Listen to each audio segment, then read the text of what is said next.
নমস্কার বন্ধুরা, welcome back to my educational YouTube channel your favourite এসকেসি tuition. আজকে আমি পশ্চিমবঙ্গ মধ্যশিক্ষা পর্ষদের সপ্তম শ্রেণীর পরিবেশ ও বিজ্ঞান বইয়ের পঞ্চম অধ্যায় মানুষের খাদ্য এই চ্যাপ্টারটি তোমাদের ভালো করে পড়াবো এবং এখানকার সম্ভাব্য সকল প্রশ্নোত্তর আলোচনা করব। এখান থেকে আমি মোট 110টি প্রশ্ন প্রস্তুত করেছি। মানুষের খাদ্য চ্যাপ্টারটি মোট 5টি ভাগে বিভক্ত, যেখানে খাদ্য উপাদান, অপুষ্টি ও স্থূলত্ব, প্রাকৃতিক খাদ্য, প্রক্রিয়াজাত খাদ্য, জীবনে জলের ভূমিকা এবং খাদ্য তৈরিতে জল ও আলোর ভূমিকা, এই বিষয়গুলি নিয়ে আলোচনা করা হয়েছে এবং এই চ্যাপ্টারটি খুবই ইম্পর্ট্যান্ট এবং এখান থেকে অনেকগুলি প্রশ্ন তৈরি করা হয়েছে। এই চ্যাপ্টারটি তোমাদের বইয়ের 145 পাতা থেকে 181 পৃষ্ঠার মধ্যে রয়েছে। তাহলে দেরি না করে চটপট শুরু করা যাক আজকের প্রশ্নোত্তর পর্ব। 1 নম্বর প্রশ্ন হলো, কাজ করার জন্য কি প্রয়োজন? এর উত্তরটা হলো শক্তি। 2 নম্বর প্রশ্ন হলো, শক্তি ও রোগ প্রতিরোধক উপাদানের উৎস কী? এর উত্তরটা হলো খাদ্য। 3 নম্বর প্রশ্ন, রোগ প্রতিরোধ ক্ষমতা বা অনাক্রম্যতা বাড়াতে গেলে কি করা উচিত? এর উত্তর হলো ভালো পুষ্টিকর ও ভিটামিনযুক্ত খাবার খাওয়া উচিত এবং সর্বদা পরিষ্কার পরিচ্ছন্ন থাকার অভ্যাস করা উচিত। 4 নম্বর প্রশ্ন, দেহ গঠন, শক্তি উৎপাদক এবং রোগ প্রতিরোধক উপাদানের উৎস কী? এর উত্তরটাও হলো খাদ্য। 5 নম্বর প্রশ্ন, কোন ভিটামিনের অভাবে রাতকানা রোগ হয়? এর উত্তরটা হলো ভিটামিন এ। 6 নম্বর প্রশ্ন, ঠোঁটের কোণে ও জিভে ঘা হয় কোন ভিটামিনের অভাবে? এর উত্তরটা হলো ভিটামিন বি কমপ্লেক্স। 7 নম্বর, মাড়ি ফোলা, রক্ত পড়া কোন ভিটামিনের অভাবজনিত লক্ষণ? এর উত্তর হলো ভিটামিন সি। 8 নম্বর প্রশ্ন, আমরা কি ধরনের খাবার খাই? আমরা উদ্ভিজ্জ ও প্রাণীজ খাবার খাই। 9 নম্বর প্রশ্ন, খাদ্যের উপাদানগুলিকে কয় ভাগে ভাগ করা যায় ও কী কী? এর উত্তরটা হলো খাদ্যের উপাদানগুলিকে মোট 8টি ভাগে ভাগ করা যায়। শর্করা বা কার্বোহাইড্রেট একটা, প্রোটিন বা আমিষ 2 নম্বর, 3 নম্বর হচ্ছে লিপিড, 4 নম্বর ভিটামিন, 5 নম্বর জল, 6 নম্বর খনিজ মৌল, 7 নম্বর খাদ্যতন্তু এবং 8 নম্বর হলো উদ্ভিজ্জ রাসায়নিক বা ফাইটোকেমিক্যালস। তো তোমাদের বইয়ের 148 নম্বর পাতায় এই যে বিভিন্ন রকম খাদ্য উপাদান, 8 রকমের যে খাদ্য উপাদান, এগুলোর প্রধান খাদ্য যে উৎস সেগুলো মানে কোনটা কোনটা থেকে কোন কোন খাদ্য উপাদান আমরা পাই সেসব খাবারের নামগুলো দেওয়া আছে একটা চার্টের মাধ্যমে। যেমন শর্করা বা কার্বোহাইড্রেট আমরা মূলত পাই ভাত, রুটি, দুধ, ফল ইত্যাদির মাধ্যমে। প্রোটিন মূলত আমরা পাই মাছ, মাংস, ডিমের মাধ্যমে। এরকমভাবে সবকটি দেওয়া আছে, তোমরা এটা অবশ্যই দেখে নেবে 148 পাতায় ভালোভাবে। তাহলে যে কোনো খাদ্য উপাদানেরই উৎস চাইলে তোমরা সেটার উত্তর বলতে পারবে। এছাড়াও দুধে আর কোন কোন খনিজ উপাদান বা খাদ্য উপাদান থাকতে পারে সেগুলো রয়েছে। গমে, আমলকিতে, আপেলে, মাছে কী কী ধরনের খাদ্য উপাদান থাকে সেগুলোও সব দেওয়া আছে। তো এই পেজটা মূলত অনেক কোয়েশ্চেন দেওয়া আছে, এগুলো তোমরা অবশ্যই দেখে নেবে। 10 নম্বর প্রশ্ন হলো, কার্বোহাইড্রেট বা শর্করা জাতীয় খাদ্যকে কী কী শ্রেণীতে ভাগ করা যায়? শর্করা জাতীয় খাদ্য নিচের যে শ্রেণীগুলিতে বিভক্ত করা যায় সেগুলো হচ্ছে মিষ্টি খাদ্যবস্তু, দানা শস্য, মূল ও কন্দ, সবুজ শাকসবজি, ডাল জাতীয় শস্য ও প্রাণীজ খাদ্যবস্তু। 11 নম্বর প্রশ্ন, দেহ গঠনের জন্য আমরা খাদ্য থেকে কত প্রকার শর্করা ব্যবহার করি? এর উত্তরটা হলো 2 ধরনের শর্করা ব্যবহার করি, একটা হচ্ছে গ্লুকোজ এবং স্টার্চ বা শ্বেতসার। 12 নম্বর প্রশ্ন, গ্লুকোজ কাকে বলে? এর উত্তর হলো কার্বোহাইড্রেট জাতীয় খাবার হজম হওয়ার পর যখন সব থেকে ছোট কণাতে পরিণত হয় তাকে আমরা গ্লুকোজ বলি। 13 নম্বর প্রশ্ন, কার মাধ্যমে গ্লুকোজ শরীরের বিভিন্ন অংশের শেষ প্রান্তে পৌঁছায়? এর উত্তরটা হলো রক্তের মাধ্যমে। 14 নম্বর প্রশ্ন, কাজ করার শক্তি কোথা থেকে পাওয়া যায়? এর উত্তরটা হলো শর্করা জাতীয় খাদ্য হজম হওয়ার পর অন্ত্রে গ্লুকোজে পরিণত হয়। এবার রক্তের মাধ্যমে এই গ্লুকোজ শরীরের বিভিন্ন অংশের সীমানায় পৌঁছে যায়, সেখানে কোষের ভেতর অক্সিজেনের উপস্থিতিতে গ্লুকোজ ভেঙে শক্তি তৈরি হয়। এই শক্তি নানা কাজে ব্যবহৃত হয়। 15 নম্বর প্রশ্ন, মধুমেহ বা ডায়াবেটিস কাকে বলে? এই সমস্যা কেন হয়? কিভাবে এই সমস্যা এড়ানো যায়? এর উত্তরটা হলো যদি রক্ত থেকে গ্লুকোজ কোষে প্রবেশ না করতে পারে তখন তার দেহের নানান অঙ্গ যেমন হৃৎপিণ্ড, বৃক্ক, চোখ ইত্যাদিতে জমা হয় এবং সমস্যার সৃষ্টি হয়। এই অবস্থাকে বলা হয় মধুমেহ বা ডায়াবেটিস। শর্করা হজম করতে না পারার জন্য এই সমস্যার সৃষ্টি হয় এবং কায়িক পরিশ্রম বাড়িয়ে এবং সঠিক খাদ্যাভ্যাস মেনে চললে ডায়াবেটিস আমরা রোধ করতে পারি বা ডায়াবেটিসের মতো সমস্যা আমাদের হবে না। ডায়াবেটিসকে মূলত আমরা বলি যে সুগার হওয়া, এটি একটি মধুমেহ এবং এর বিভিন্ন রকম লক্ষণও তোমরা পড়েছো, যে অতিরিক্ত মূত্রত্যাগ হয় এবং রক্তে শর্করার পরিমাণ বেড়ে গেলে নানান রকম শরীরে জটিলতার সৃষ্টি হয়, হৃৎপিণ্ড, বৃক্ক, চোখ সব কিছুই মোটামুটি খারাপ হয়ে যায় এবং যে কোনো রোগকেই কিন্তু বাড়িয়ে দেয় এই ডায়াবেটিস। তাই এটি একটি মারাত্মক রোগ এবং এটি আজকাল ঘরে ঘরে দেখতে পাওয়া যায়। 16 নম্বর প্রশ্ন, কোন প্রোটিন জমে শক্ত হয়ে যায়? মুরগি বা হাঁসের ডিমের সাদা অংশে থাকা প্রোটিন দ্রবণ গরম করলে জমে শক্ত হয়ে যায়। 17 নম্বর প্রশ্ন, মানুষের দেহের শক্ত প্রোটিনের নাম কি? এর উত্তরটা হলো লিগামেন্ট ও টেন্ডন।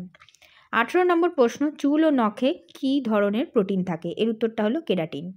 19 নম্বর প্রশ্ন, অস্থি, টেন্ডন ও লিগামেন্টে কী ধরনের প্রোটিন থাকে? এর উত্তর হলো কোলাজেন।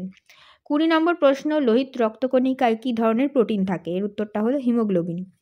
21 নম্বর প্রশ্ন, ডিমে উপস্থিত থাকে এমন একটি প্রোটিনের নাম লেখো। ডিমে উপস্থিত থাকে হচ্ছে অ্যালবুমিন নামক প্রোটিন। 22 নম্বর প্রশ্ন, পেশিতে কোন কোন প্রোটিন আছে? এর উত্তর হলো অ্যাক্টিন, মায়োসিন। 23 নম্বর প্রশ্ন, রক্তের প্লাজমায় কোন প্রোটিন থাকে? এর উত্তরটা হলো গ্লোবিউলিন, ফাইব্রিনোজেন। 24 নম্বর প্রশ্ন, প্রোটিন মানুষের দেহে কী কাজ করে? শরীরে অতিরিক্ত প্রোটিন জমা হলে কী সমস্যা হয়? এর উত্তরটা হলো শক্তি উৎপন্ন করতে, দেহের বিভিন্ন অংশ বা কলা গঠনে ক্ষত সারাতে, শ্বাসবায়ু পরিবহনে, পেশির সংকোচনে ভিন্ন ভিন্ন প্রোটিন গুরুত্বপূর্ণ ভূমিকা পালন করে। দেহের রোগ প্রতিরোধেও প্রোটিন গুরুত্বপূর্ণ ভূমিকা পালন করে। কোনো জায়গা কেটে গেলে ওই জায়গা থেকে রক্ত পড়া বন্ধ করতেও রক্তের প্লাজমায় থাকা প্রোটিন সাহায্য করে। আবার অতিরিক্ত প্রোটিন যদি শরীরে জমা হয় তাহলে বাত, কিডনি স্টোন ও অন্যান্য সমস্যার সৃষ্টি হয়। 25 নম্বর প্রশ্ন, প্রাণীজ প্রোটিন কাকে বলে? উদাহরণ দাও। যেসব প্রোটিন প্রাণী দেহ থেকে পাওয়া যায় তাদের প্রাণীজ প্রোটিন বলে, যেমন মাছ, মাংস, ডিম, দুধ, ছানা, পনির ইত্যাদি হলো প্রাণীজ প্রোটিনের উদাহরণ। 26 নম্বর প্রশ্ন, প্রোটিনের কয়েকটি প্রাণীজ এবং উদ্ভিজ্জ উৎসের নাম লেখো। প্রাণীজ তো বললামই, ওগুলো হবে, এবং উদ্ভিজ্জ হচ্ছে সয়াবিন, চাল, গম, বাজরা, ভুট্টা, শিম, কাঁঠাল বীজ, ধনে, হলুদ ইত্যাদি। 27 নম্বর প্রশ্ন, প্রোটিন জাতীয় খাদ্যের পুষ্টিগত গুরুত্ব কী? প্রোটিন জাতীয় খাদ্যের পুষ্টিগত গুরুত্ব হলো দেহের বৃদ্ধি, ক্ষয়পূরণ, কোষ গঠন প্রভৃতি। 28 নম্বর প্রশ্ন, স্থূল বা মোটা মানুষের দেহের কোথায় কোথায় লিপিড জমা হয়? এর উত্তর হলো ঘাড়ে ও গলায়, ওপর হাতে, বুকে, পেটে, উরুতে ইত্যাদি জায়গায়। 29 নম্বর প্রশ্ন, লিপিড মানুষের দেহে কী কাজ করে? এর উত্তরটা হলো লিপিড মানুষের দেহে শক্তির উৎস, দেহকে বাইরের আঘাত থেকে রক্ষা করে ও দেহ থেকে তাপ বেরিয়ে যাওয়া কমানো ইত্যাদি কাজ করে। 30 নম্বর প্রশ্ন, শরীরে অতিরিক্ত লিপিড জমা হলে কী সমস্যা দেখা যায়? এর উত্তরটা হলো শরীরে অতিরিক্ত লিপিড জমা হলে হৃৎপিণ্ড, রক্তনালী ও যকৃতে নানান ধরনের সমস্যা দেখা দেয়। 31 নম্বর প্রশ্ন, স্নেহজাতীয় বা লিপিড জাতীয় খাদ্যের উৎস কী?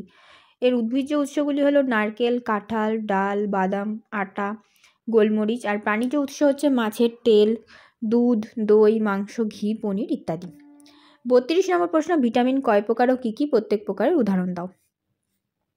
ভিটামিন দ্রবণীয়তার ওপর নির্ভর করে 2 প্রকারের। একটা হচ্ছে তেল বা ফ্যাটে দ্রবণীয় ভিটামিন, যেমন vitamin A, vitamin D, vitamin E এবং ভিটামিন কে। আর একটা হচ্ছে জলে দ্রবণীয় ভিটামিন, যেটার উদাহরণ হলো ভিটামিন বি কমপ্লেক্স এবং ভিটামিন সি। 33 নম্বর প্রশ্ন, কোন ভিটামিন কেটে যাওয়া জায়গা থেকে রক্ত পড়া বন্ধ করে? এর উত্তর হলো ভিটামিন কে। 34 নম্বর প্রশ্ন, কোন ভিটামিনের অভাবে স্কার্ভি রোগ হয়? এর উত্তরটা হলো ভিটামিন সি। 35 নম্বর প্রশ্ন, ভিটামিন এ, ডি, ই ও কে এর গুরুত্বপূর্ণ কাজগুলি লেখো। তো এটা তোমাদের বইয়ের 154 পাতায় একটা ছকের মাধ্যমেই দেওয়া আছে, আমি ছকটাই এখানে দিয়ে দিয়েছি। সেটা হচ্ছে ভিটামিন এ যে কাজগুলো করে সেটা হচ্ছে চোখ, চামড়া, হাড়, দাঁত ও খাদ্যনালীর গঠন ঠিক রাখতে সাহায্য করে। ভিটামিন ডি হচ্ছে হাড় ও দাঁতের স্বাভাবিক গঠন ঠিক রাখে। ভিটামিন ই ত্বক, লোহিত রক্তকণিকা, হৃৎপিণ্ড ও মস্তিষ্কের সক্রিয়তা বজায় রাখে। এবং ভিটামিন কে কেটে যাওয়া জায়গা থেকে রক্ত পড়া বন্ধ করে। এরপরে চলে যাচ্ছি 36 নম্বর প্রশ্নে, বলছে কতগুলি ভিটামিন ও তার উৎস লেখো। যেমন ভিটামিন এ, ভিটামিন এর উৎসগুলি হলো পালং শাক, গাজর, টমেটো, পাকা আম, ডিম, দুধ। ভিটামিন ডির উৎসগুলি হলো মাছ, মাংস, ডিম, দুধ। ভিটামিন ই হচ্ছে কাজু বাদাম, ফুলকপি, ডিম, ভুট্টা। ভিটামিন কে পাওয়া যায় ডিম, কাঁচা মটরশুঁটি, দুধ, পালং শাক, ফুলকপি। ভিটামিন বি কমপ্লেক্স পাওয়া যায় অঙ্কুরিত ছোলা, টমেটো, ফুলকপি, ছোট মাছের মাধ্যমে। ভিটামিন সি পাওয়া যায় কাঁচা লঙ্কা, পেয়ারা, কমলা লেবু এবং লেবু জাতীয় ফল থেকে ভিটামিন সিটা মূলত পাওয়া যায়। 37 নম্বর প্রশ্ন, কতগুলি ভিটামিনের অভাবজনিত উপসর্গ নিচে লেখো। একটা হচ্ছে অভাবজনিত উপসর্গগুলো দেওয়া আছে, এখানে ভিটামিনের নামটা দেওয়া আছে, এগুলো সবই বইয়ে একটা ছকের মাধ্যমে দেওয়া আছে, আমিও সেটা এখানে দিয়েছি। যে ঠোঁট ফেটে যাওয়া হচ্ছে ভিটামিন বি কমপ্লেক্সের অভাবে মূলত ঠোঁট ফেটে যায়। চোখের নিচে নখ ফ্যাকাশে হয়ে যাওয়া, এগুলো ভিটামিন বি কমপ্লেক্সের জন্য হয়। স্নায়ুর দুর্বলতাও ভিটামিন বি কমপ্লেক্সের জন্য হয়। আর অ্যানিমিয়া, পাতলা পায়খানা, এগুলো ভিটামিন বি কমপ্লেক্সের জন্য হয়। আর মাড়ি থেকে রক্ত পড়া, এটা হচ্ছে ভিটামিন সি। 38 নম্বর প্রশ্ন, কোন খনিজ মৌলের অভাবে গলগণ্ড রোগ হয়? এর উত্তরটা হলো আয়োডিন। 39 নম্বর প্রশ্ন, কোন খনিজ মৌল দেহে জলের পরিমাণ নির্দিষ্ট রাখে? এর উত্তর হলো সোডিয়াম। 40 নম্বর প্রশ্ন, কোন খনিজ মৌল পেশির সংকোচন স্বাভাবিক রাখে? এর উত্তর হলো ক্যালসিয়াম। 41 নম্বর প্রশ্ন, কোন খনিজ মৌল কোথাও কেটে গেলে রক্ত জমাট বাঁধতে সাহায্য করে? এর উত্তরটাও ক্যালসিয়াম। 42 নম্বর প্রশ্ন, কোন খনিজ মৌলের অভাবে মানসিক বৃদ্ধি ও বুদ্ধি নিয়ন্ত্রণ ব্যাহত হয়? এর উত্তরটাও হলো আয়োডিন। 43 নম্বর প্রশ্ন, মস্তিষ্কের গঠন ও রক্তে শর্করার পরিমাণ ঠিক রাখে কোন খনিজ মৌল? এর উত্তর হলো জিঙ্ক। 44 নম্বর প্রশ্ন, কোন মৌলের অভাবে বারবার হাড় ভেঙে যাওয়া, বেঁকে যাওয়া ইত্যাদি সমস্যা দেখা যায়? এর উত্তরটা হলো ক্যালসিয়াম ও ফসফরাস। 45 নম্বর প্রশ্ন, কোন মৌলের অভাবে অ্যানিমিয়া বা রক্তহীনতা দেখা যায়? এর উত্তর হলো আয়রন বা লৌহ। 46 নম্বর প্রশ্ন, কোন খনিজ মৌলের অভাবে চোখ টেরা হয়? এর উত্তর হলো আয়োডিন। 47 নম্বর প্রশ্ন, কোন খনিজ মৌল অক্সিজেন পরিবহন করে? এর উত্তরটা হলো আয়রন। 48 নম্বর প্রশ্ন, কোন খনিজ মৌল দাঁত ও হাড় গঠন করতে সাহায্য করে? এর উত্তর হলো ক্যালসিয়াম, ফসফরাস ও ম্যাগনেসিয়াম। 49 নম্বর প্রশ্ন, খাদ্যতন্তুর উৎস লেখো। এর উত্তর হলো সজনে ডাঁটা, বাঁধাকপি, চাল, আপেল, বীজের খোসা, ওটস ইত্যাদি হলো খাদ্যতন্তু উৎস। 50 নম্বর প্রশ্ন, ফাইটোকেমিক্যালস বা উদ্ভিজ্জ রাসায়নিক আমাদের শরীরে কী সাহায্য করে? এর উত্তরটা হলো ফাইটোকেমিক্যালস বা উদ্ভিজ্জ রাসায়নিক মানুষের খাদ্যে উপস্থিত থেকে বিভিন্ন শারীরিক সমস্যা থেকে বাঁচায়। যেমন ক্যারোটিনয়েডস বা ফ্ল্যাভোনয়েডস নামে এক প্রকার ফাইটোকেমিক্যালস মানব দেহকে তাড়াতাড়ি বুড়ো হয়ে যাওয়া থেকে আটকায়, হৃৎপিণ্ডের কাজ ঠিকঠাক রাখে, হাড়কে শক্ত রাখে এবং ক্যান্সারের সম্ভাবনা কমায়। এরপরে রয়েছে তোমাদের বইয়ের 162 নম্বর পাতায় কয়েকটা বেছে নেওয়ার প্রশ্ন রয়েছে, সেগুলো আমি এবারে উত্তরগুলো বলে দেবো। সেটা হচ্ছে, আপেলের বদলে নিচের যে খাবারটি খাওয়া যেতে পারে সেটি হচ্ছে পাকা পেয়ারা। এখানে 4টে অপশান দেওয়া আছে, তার মধ্যে পাকা পেয়ারাটা উত্তর হবে। 52 নম্বর প্রশ্ন, মাংস বা ডিমের বদলে যে খাবারটি খাওয়া যেতে পারে সেটা হলো সয়াবিন। 53 নম্বর প্রশ্ন, দুধ, ছানা আর হেলথ ড্রিঙ্কসের বদলে যেটা খাওয়া যেতে পারে সেটা হচ্ছে ছাতুর শরবত। আয়রন টনিকের বদলে যেটি খাওয়া যেতে পারে সেটা হচ্ছে নোটের শাক। আয়রন টনিকের খুব ভালো সাপ্লিমেন্ট। 55 নম্বর প্রশ্ন, প্রোটিন ও শক্তির অভাবে কোন রোগ হয়? এর উত্তরটা হলো ম্যারাসমাস। 56 নম্বর প্রশ্ন, ম্যারাসমাস রোগ কিসের অভাবে হয়? এর উত্তর হলো প্রোটিন ও শক্তির অভাবে। 57 নম্বর প্রশ্ন, কোন ভিটামিনের অভাবে রিকেট রোগ হয়? এর উত্তরটা হলো ভিটামিন ডি। 58 নম্বর প্রশ্ন, কোন ভিটামিনের অভাবে বেরি রোগ হয়? এর উত্তরটা হলো ভিটামিন বি কমপ্লেক্স। 59 নম্বর প্রশ্ন, কোয়াশিয়কর রোগের লক্ষণ কী? এর উত্তরটা হলো, কোয়াশিয়কর রোগ হলে শিশুদের গায়ের চামড়া গাঢ় বর্ণের এবং পেট ফোলা হয়, দেখে মনে হয় যেন চোখগুলো ঠিকরে বাইরে বেরিয়ে আসছে। 60 নম্বর প্রশ্ন, কোয়াশিয়কর রোগ কিসের অভাবে ঘটে? এর উত্তর হলো খাদ্য উপযুক্ত পরিমাণ প্রোটিনের অভাব ঘটলে 1 থেকে 4 বছর বয়সে শিশুদের অপুষ্টিজনিত কোয়াশিয়কর রোগ হয়। 61 নম্বর প্রশ্ন, কোন বয়সে শিশুদের ম্যারাসমাস রোগ হয়? 1 বছর বয়সের কম বয়স্ক শিশুদের প্রোটিন ও শক্তির অভাবে ম্যারাসমাস রোগ হয়। 62 নম্বর প্রশ্ন, কোন ভিটামিনের অভাবে জিভে ও মুখের কোণে ও মাড়িতে ঘা হয়? এর উত্তর হলো ভিটামিন বি কমপ্লেক্স। 63 নম্বর প্রশ্ন, কোন ভিটামিনের অভাবে গায়ের চামড়া খসখসে হয়? এর উত্তর হলো ভিটামিন এ। 64 নম্বর প্রশ্ন, দেহের ওজন বেড়ে যাওয়ার ফলে কী কী সমস্যা হতে পারে? এর উত্তরটা হচ্ছে, রক্তচাপ ক্রমাগত বাড়তে পারে, রক্তে শর্করার পরিমাণ বেড়ে গিয়ে ডায়াবেটিস হতে পারে, রক্তনালীর গায়ে লিপিড জমে রক্তনালীর ব্যাস কমে যেতে পারে এবং অস্থিসন্ধিতে ব্যথা ও ক্যান্সার হতে পারে।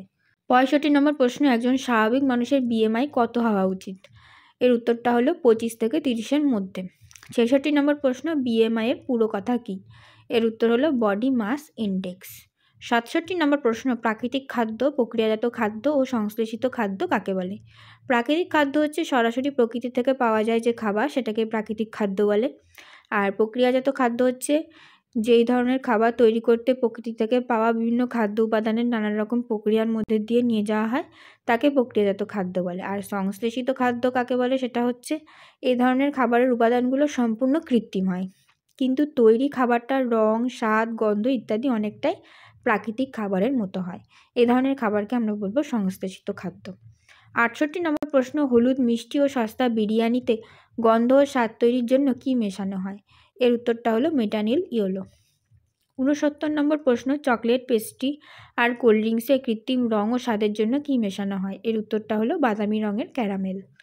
70 নম্বর প্রশ্ন, পটেটো চিপস ও পপকর্নে কোন কৃত্রিম পদার্থ মেশানো হয়? এর উত্তরটা হলো ট্রান্স ফ্যাট। 71 নম্বর প্রশ্ন, চাউমিনের গন্ধ স্বাদ সৃষ্টিকারী পদার্থের নাম কী? এর উত্তরটা হলো আজিনামোটো। 72 নম্বর প্রশ্ন, আইসক্রিম কৃত্রিম রং ও স্বাদ সৃষ্টিকারী কৃত্রিম পদার্থটির নাম লেখো। এর উত্তরটা হলো কারাজিনান ও ব্রোমিনেটেড ভেজিটেবল অয়েল। 73 নম্বর প্রশ্ন, চা কফি ও নানা ফলের রসের স্বাদের জন্য কোন কৃত্রিম পদার্থ মেশানো হয়? এর উত্তরটা হলো সাইক্লামেট, অ্যাসপার্টেম, স্যাকারিন। 74 নম্বর প্রশ্ন, কৃত্রিম রং মেশানো খাবার খেলে কী সমস্যা হয়? এর উত্তরটা হলো কৃত্রিম রং মেশানো খাবার খেলে আমাদের নানান রকম শারীরিক অসুবিধা বা হৃৎপিণ্ড, যকৃৎ ও মস্তিষ্কের ক্ষতি হতে পারে। 75 নম্বর প্রশ্ন, অপুষ্টি দেখা দেওয়ার কয়েকটি কারণ লেখো। এর উত্তরটা হলো খাদ্যের মধ্যে থাকা উৎপাদক উপাদানগুলির অভাব ঘটলে অপুষ্টি দেখা দেয়। শক্তি উৎপাদক নয় এমন খাদ্য উপাদান যেমন ভিটামিন, খনিজ লবণের অভাবেও অপুষ্টিজনিত নানা সমস্যা দেখা দেয়। আর কৃমির সমস্যা থাকলেও অপুষ্টি দেখা দিতে পারে। 76 নম্বর প্রশ্ন, ফাইটোকেমিক্যাল বলতে কী বোঝো? এর উত্তরটা হলো এটি খাদ্যের একটি উপাদান। এই উপাদান দেহের বিশেষ দরকারে আসে। আমরা এই উপাদানটি চা, পাকা আম, পাকা পেঁপে ইত্যাদি থেকে সংগ্রহ করি। এই খাদ্যগুলির বেশিরভাগই রঙিন হয়, এদের মধ্যে নানা রঙের উদ্ভিজ্জ রাসায়নিক যৌগ থাকে। 77 নম্বর প্রশ্ন, শ্বেতসার বা স্টার্চযুক্ত কয়েকটি খাদ্যের নাম লেখো। এর উত্তর হলো শ্বেতসার সমৃদ্ধ কয়েকটি খাদ্য হলো আলু, চাল, আটা। 78 নম্বর প্রশ্ন, সয়াবিনে কোন খাদ্য উপাদানটি কম আছে? এর উত্তর হলো শর্করা কম আছে। 79 নম্বর প্রশ্ন, দুধে কী কী উপাদান থাকতে পারে? একটা হচ্ছে শর্করা আর একটা হচ্ছে প্রোটিন। 80 নম্বর প্রশ্ন, মাছে কোন কোন উপাদান থাকতে পারে? মাছে থাকে ভিটামিন, বিভিন্ন রকমের খনিজ মৌল এবং লিপিড। 81 নম্বর প্রশ্ন, 4টি কন্দ জাতীয় খাদ্যের নাম লেখো। এর উত্তর হলো ওল, কচু, রাঙা আলু, শাকালু ইত্যাদি। 82 নম্বর প্রশ্ন, 4টি ফুল জাতীয় খাদ্যের নাম লেখো। ফুল জাতীয় খাদ্য হচ্ছে মোচা, কুমড়োর ফুল, সজনে ফুল, বক ফুল। 83 নম্বর প্রশ্ন, মূল জাতীয় 4টি খাদ্যের নাম লেখো। মূল জাতীয় খাদ্য হচ্ছে গাজর, মূলো, বিট, শালগম। 84 নম্বর প্রশ্ন, মুরগির মাংসে লিপিড আছে কি? এর উত্তরটা হলো হ্যাঁ, লিপিড আছে। 85 নম্বর প্রশ্ন, প্রাণীরা কোথা থেকে খনিজ পদার্থগুলো সংগ্রহ করে? এর উত্তরটা হলো প্রাণীরা বিভিন্ন উদ্ভিজ্জ খাদ্য, প্রাণীজ খাদ্য ও জল থেকে খনিজ পদার্থগুলি সংগ্রহ করে। 86 নম্বর প্রশ্ন, ভিটামিন কে মানুষের দেহে কোন কাজ করে? এর উত্তর হলো কেটে যাওয়া জায়গা থেকে রক্ত পড়া বন্ধ করে। 87 নম্বর প্রশ্ন, বহু বছর আগে জাহাজের নাবিকেরা কী রোগে মারা যেত? এর উত্তর হলো স্কার্ভি রোগে বা বেরিবেরি রোগে। 88 নম্বর প্রশ্ন, ভিটামিন থেকে কি পাওয়া যায় না? এর উত্তর হলো ভিটামিন থেকে শর্করা, প্রোটিন বা লিপিডের মতো শক্তি পাওয়া যায় না। 89 নম্বর প্রশ্ন, উদ্ভিদ কোথা থেকে খনিজ মৌল সংগ্রহ করে? এর উত্তর হলো উদ্ভিদ প্রধানত মাটি বা মাটির নিচে থাকা জল থেকে খনিজ মৌল সংগ্রহ করে। 90 নম্বর প্রশ্ন, খাদ্যের কোন উপাদানকে আমরা হজম করতে পারি না? এর উত্তরটা হলো খাদ্যতন্তু। 91 নম্বর প্রশ্ন, জীবদেহ গঠনের প্রধান উপাদান কী? এর উত্তরটা হলো যে কোনো জীবদেহ গঠনের একটি প্রধান উপাদান হলো জল। 92 নম্বর প্রশ্ন, পৃথিবীর মোট জলের শতকরা কত শতাংশ মিষ্টি জল? এর উত্তর হলো 3%। 93 নম্বর প্রশ্ন, পৃথিবী পৃষ্ঠে কোথায় কতটা মিষ্টি জল পাওয়া যায়? এর উত্তরটা হলো পৃথিবী পৃষ্ঠের মধ্যে প্রায় 75% জলে ঢাকা। এর প্রায় 97% সমুদ্রের জল আর 3% মিষ্টি জল। এই মিষ্টি জলে 2/3 অংশ মেরু অঞ্চল, পর্বত শীর্ষের বরফ এবং হিমবাহ রূপে সঞ্চিত রয়েছে। বাকি জল মাটির নিচে ও অন্যান্য জায়গায় নানা রূপে সঞ্চিত আছে। 94 নম্বর প্রশ্ন, ভাত তরকারির মধ্যে শতকরা কত শতাংশ জল থাকে? এর উত্তরটা হলো 40 থেকে 60%। 95 নম্বর প্রশ্ন, জলের কয়েকটি ধর্ম উল্লেখ করো। এর উত্তরটাও বইয়ে তোমাদের 178 পাতায় দেওয়া আছে। জলের ধর্ম: ঘরের তাপমাত্রায় তরল, জলকে গরম করতে প্রচুর তাপের প্রয়োজন, জলকে বাষ্প করতেও প্রচুর তাপের প্রয়োজন। অন্য যে কোনো তরলের তুলনায় জলে বিভিন্ন বস্তু সহজেই গুলে যায় এবং জলের কোনো রং নেই। 96 নম্বর প্রশ্ন, জীবদেহে জলের ভূমিকা কী? 178 পাতাতেই দেখবে ছকের আকারে দেওয়া আছে যে জীবের প্রয়োজনীয় নানা বিক্রিয়া ঘটাতে ও জীবের বেঁচে থাকার তরল মাধ্যম রূপে জল কাজ করে। বাইরের পরিবেশের তাপমাত্রা দ্রুত বদলালেও বড় চেহারার প্রাণীদের দেহের তাপমাত্রা নির্দিষ্ট থাকে।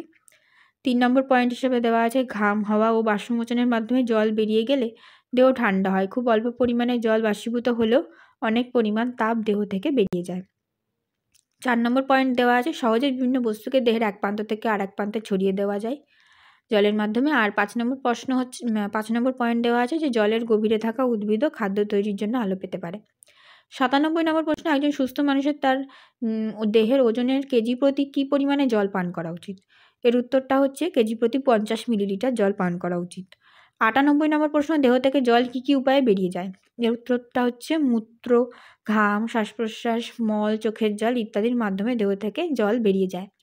99 নম্বর প্রশ্ন, জলের উৎস কী? সবজি, ফল, পানীয় জল ইত্যাদির মাধ্যমে আমরা কিন্তু জল পায়। 100 নম্বর প্রশ্ন, মানুষের শরীরের ওজনের শতকরা কত শতাংশ জল? এর উত্তরটা হলো 70%। 101 নম্বর প্রশ্ন, মানুষের চোখের জল কী হিসেবে সঞ্চিত থাকে? এর উত্তরটা হলো অশ্রু হিসেবে। 102 নম্বর প্রশ্ন, মানুষের ফুসফুসের শতকরা কত শতাংশ জল? এর উত্তরটা হলো 83%। 174 নম্বর পৃষ্ঠায় বইতে দেখবে একটি ছক দেওয়া আছে, যেখানে আমাদের বিভিন্ন অঙ্গ যেমন ফুসফুস, মস্তিষ্ক, যকৃৎ, অস্থি, পেশি, ত্বক, হৃৎপিণ্ড, বৃক্ক, রক্ত, লালা এবং এই সব অঙ্গের মধ্যে ওজন হিসেবে কতটা পরিমাণ জল রয়েছে সেটা দেওয়া আছে পার্সেন্টেজে। ঠিক আছে, এই ছকটা একটু দেখে নেবে 174 পাতায়। এবারে 103 নম্বর প্রশ্ন হচ্ছে, উদ্ভিদ খাদ্য তৈরির জন্য প্রয়োজনীয় জল কোথা থেকে পায়? এর উত্তরটা হচ্ছে স্থলজ উদ্ভিদ তার মূলের সাহায্যে মাটির কণার গায়ে লেগে থাকা জল শুষে নেয়। কোনো কোনো স্থলজ উদ্ভিদ বায়ুমণ্ডল থেকে মূল দিয়ে জলীয় বাষ্প শুষে নেয়, যেটাকে আমরা শ্বাসমূল বলি, মূলত সুন্দরবন অঞ্চলে দেখতে পাওয়া যায়। আর জলজ উদ্ভিদ তার জলে ডুবে থাকা সমস্ত অংশ দিয়েই জল শোষণ করে। 104 নম্বর প্রশ্ন, গাছের খাবার তৈরি হয় কোথায়? এর উত্তরটা হলো পাতায় বা অন্যান্য সবুজ অংশে। 105 নম্বর প্রশ্ন, গাছের খাবার তৈরিতে কী কী লাগে? এর উত্তরটা হলো গাছের খাবার তৈরিতে 4টে জিনিস লাগে। একটা হচ্ছে সূর্যালোক, সবুজ গাছের ক্লোরোফিল কণা, জল এবং কার্বন ডাইঅক্সাইড। 106 নম্বর প্রশ্ন, গাছের খাবার তৈরির সময় কী কী পাওয়া যায়? মূলত 3টে জিনিস পাওয়া যায়, সেটা হচ্ছে শর্করা জাতীয় খাবার, গ্লুকোজ, অক্সিজেন এবং জল। 107 নম্বর প্রশ্ন, গাছের খাবার তৈরির সময় পাওয়া অক্সিজেন গ্যাস কোথা থেকে আসে? এর উত্তরটা হলো গাছের খাবার তৈরির সময় জল ভেঙেই পাওয়া যায় অক্সিজেন গ্যাস। 108 নম্বর প্রশ্ন, উদ্ভিদের খাদ্য তৈরিতে আলোর ভূমিকা কী? সূর্যের আলোর শক্তির খুব সামান্য একটা অংশই গাছ শোষণ করে। সূর্যের এই শক্তি আর গাছের সবুজ কণা ক্লোরোফিল এর সাহায্যে গাছ সালোকসংশ্লেষ প্রক্রিয়াটা শুরু করে। সালোকসংশ্লেষ প্রক্রিয়ার পরের ধাপগুলোতে প্রয়োজন হচ্ছে পরিবেশ থেকে নেওয়া কার্বন ডাইঅক্সাইড গ্যাস আর জলের। সূর্যের আলো থেকে যে শক্তি গাছ শোষণ করে তার একটা অংশকে গাছ রূপান্তরিত করে তার তৈরি করা শর্করা জাতীয় খাবারে জমা করে রাখে। মানুষ এবং বিভিন্ন প্রাণীরা যখন উদ্ভিদজাত কোনো খাবার খায়, তারা আসলে খাবারে জমিয়ে রাখা সূর্যের ওই রূপান্তরিত শক্তিটাকেই ব্যবহার করে।